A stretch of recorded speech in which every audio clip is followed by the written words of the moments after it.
नमस्कार दोस्तों, आज का टॉपिक है हमारा Newton's universal law of gravitation, Newton का गुरुत्वाकर्षण के सार्वत्रिक नियम। गुरुत्वाकर्षण को जानने से पहले हम कुछ बातों को ऊपर यदि ध्यान दें, समझने की कोशिश करते हैं ये गुरुत्वाकर्षण क्या होता है। यदि हम कोई पत्थर ऊपर की ओर फेंकते हैं या बॉल उछालते हैं ऊपर की ओर, कुछ देरों के बाद वो नीचे की ओर पृथ्वी पर गिर पड़ता है। आखिर ऊपर ही क्यों नहीं चली जाती? इस चीज को सबसे पहले न्यूटन ने ऑब्जर्व किया था जब वह सेब के बगीचे में घूम रहा था। उसी क्रम में पेड़ से एक सेब नीचे की ओर गिरा। फिर न्यूटन सोचने लगा, ये पेड़ नीचे क्यों, फल नीचे क्यों गिरा है, ये ऊपर की ओर क्यों नहीं चला गया।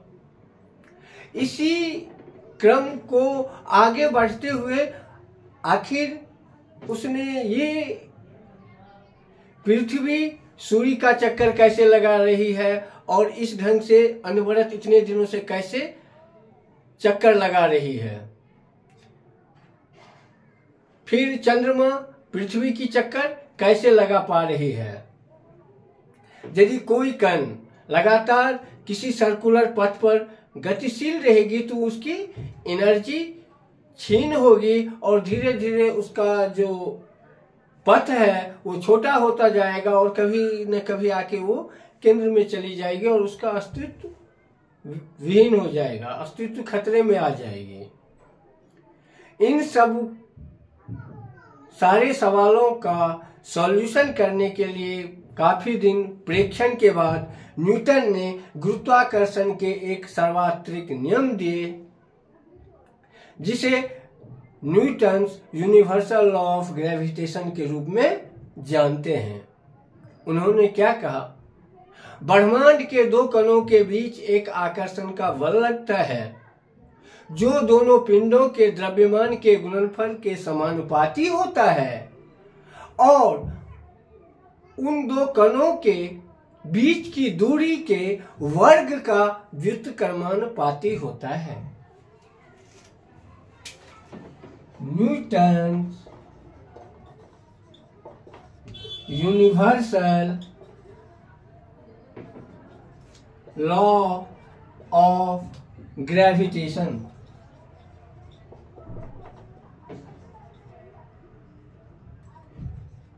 न्यूटन के गुरुत्वाकर्षण का के सार्वत्रिक नियम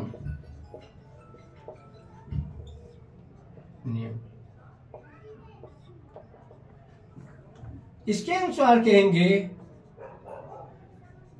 ब्रह्मांड के दो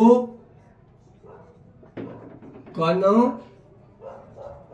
के बीच एक आकर्षण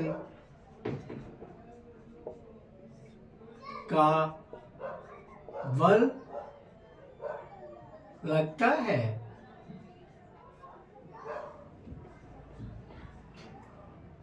जो बल दोनों पिंडों के द्रव्यमान के गुणनफल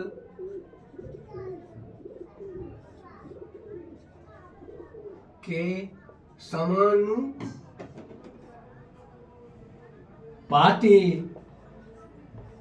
होता है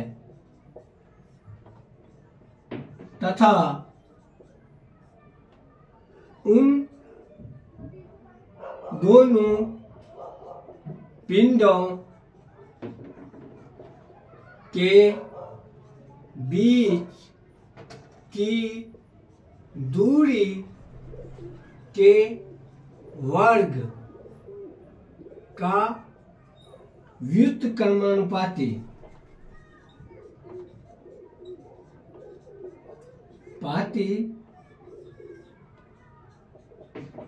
होता है। अब इन चीजों को समझने के लिए हम मान लेते हैं ए और बी दो अलग अलग पिंडे हैं जिसका द्रव्यमान m1 और m2 है, और इन दोनों के बीच की दूरी हमेशा इसके केंद्र से निकालते हैं। यदि इनकी बीच की दूरी d या r दोनों से हम लोग दिखाते हैं, कई जगह d भी दिखाता है और कई जगह r भी दिखाते हैं।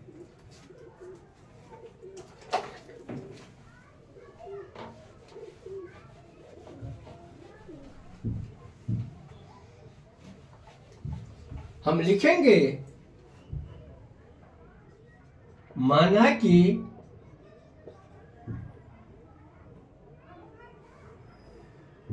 दो पिंड ए और बी है जिसका द्रव्यमान क्रमशः m1 और m2 है, और उनके बीच की दूरी d हो एवं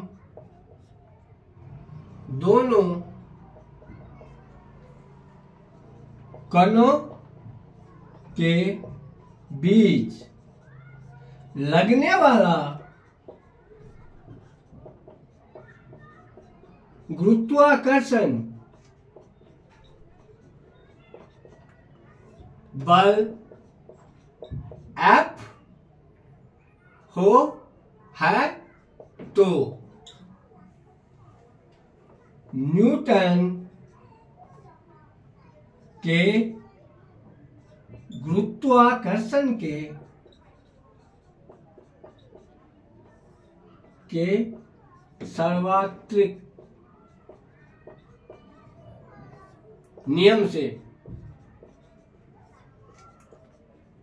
ये यदि दोनों के बीच लगने वाला है आकर्षण का बल यदि F है तो F दोनों के द्रव्यमान के गुणनफल के समानुपाती होगा, यानी F is directly proportional to m1 into m2। इसको इक्वेशन फर्स्ट कहेंगे। अब नेक्स्ट स्टेप में हमने पढ़ा है क्या, F is directly proportional 1/d का स्क्वायर, यानी दोनों के बीच की दूरी के वर्ग का व्युत्क्रमानुपाती होता है। इसको हम कहते हैं इक्वेशन सेकेंड।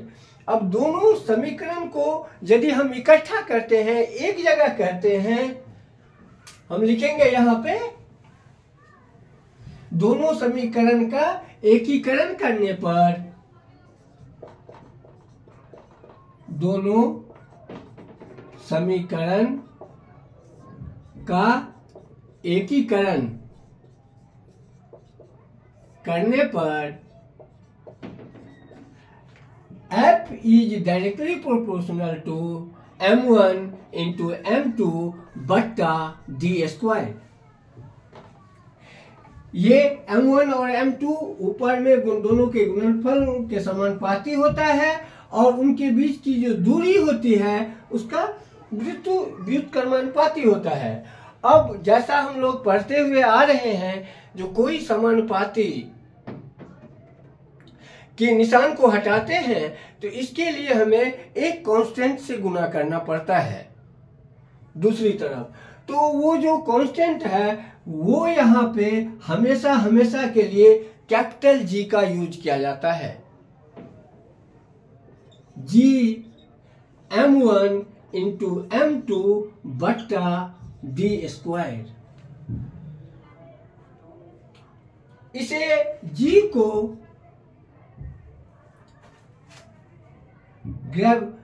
गुरुत्वाकर्षण नियतांक कहते हैं। कर्षण नियतांक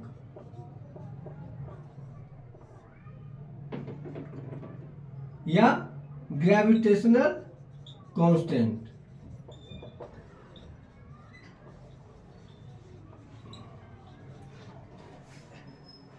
हेनरी कैवेंडिश ने प्रैक्टिकल और प्रेक्षणों के आधार पर इस जी का तुला के द्वारा मान निकालने की कोशिश किया, जो लगभग 6.673 इंटू 10 के पावर -11 न्यूटन मीटर स्क्वायर पर केजी स्क्वायर होता है।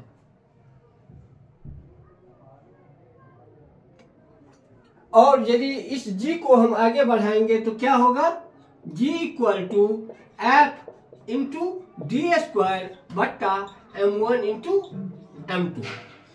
इसी को आगे बढ़ाकर इन्होंने प्रैक्टिकली के आधार पर ये मान निकाला 6.673 इंटू 10⁻⁻11 न्यूटन मीटर स्क्वायर पर केजी स्क्वायर। और ये जो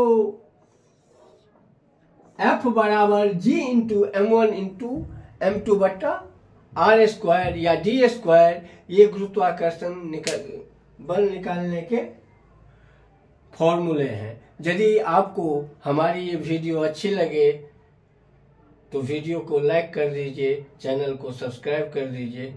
धन्यवाद।